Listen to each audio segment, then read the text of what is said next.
Nader. Thank you very much. Chuck Baldwin.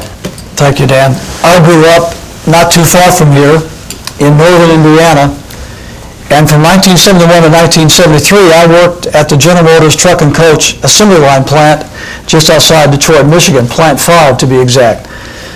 When I was there, the economy was robust, unemployment was virtually unknown. It was a wonderful place to work and live. I went back to that same neighborhood just a few weeks ago on the campaign trail. The plant I used to work at no longer exists. It's been torn down. Most of the plants in that area have been torn down. The jobs are now in Mexico, China, and India. People are working 2 and 3 jobs just trying to make a living. Unemployment is unreasonable. And the reason for this is because back in the 1990s, President Bill Clinton and then Senate Majority Leader Bob Dole conspired together to bring NAFTA into existence. Since then, we've got CAFTA, we've got the WTA, we've got GATT, we've got FTAA on the horizon, and we've talked about some of these things already. It is absolutely essential that we bring our work home to America. What I would like to do is, after we have expunged the IRS and the 16th Amendment and the Federal Reserve, and we've slashed federal spending, I would like to get rid of the Department of Education, for example, and all those departments that Newt Gingrich promised to get rid of back in 1994 when Bob came to Congress, and then they didn't do it. I would like to eliminate those same federal departments, slash spending, and then I would like to implement an across-the-board general 10% tariff on all imports coming into the United States to make up the difference.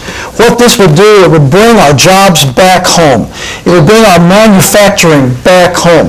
It would put Ohioans back to work. It would put Hoosiers back to work and Michiganders back to work. It would bring prosperity back to our country again, and we would once again lead the world in prosperity and productivity. All we need is an administration that will put America first, and that's what Chuck Baldwin will do.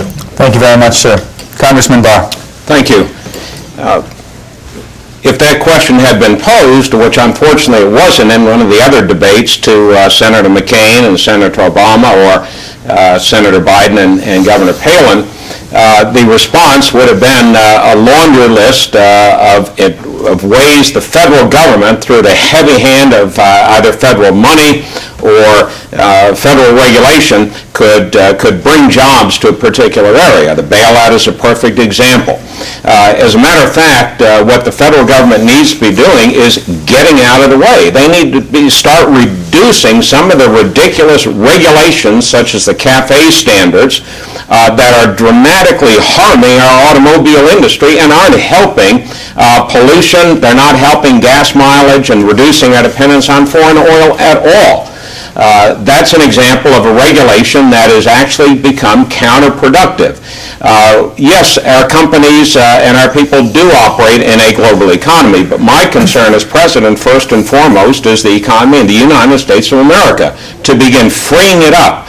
And in so doing, we will indirectly make America more competitive in the global marketplace by loosening the shackles that are tying American companies down, costing them tremendous amounts of money, lost wages, lost employees, lost inventory, and lost markets overseas.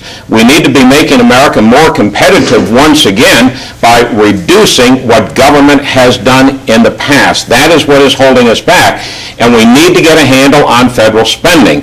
When you have nearly $500 billion that our government has to pay every year just for the interest on the national debt, that is money taken out of the productive economy. We need to get that money back into the productive economy by reducing government spending.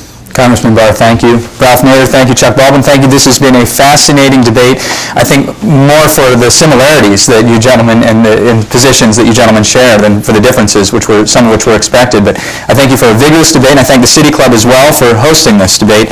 Now turn it over to City Club's Ralph DeLaRata. Thank you very much, Dan. Today at the City Club of Cleveland, we've been listening to a debate between Congressman Bob Barr, Chuck Baldwin, and Ralph Nader, candidates for President of the United States. Thank you, candidates. Thank you, Dan Moulthrop and 90.3, and thank you, audience. This forum is now adjourned.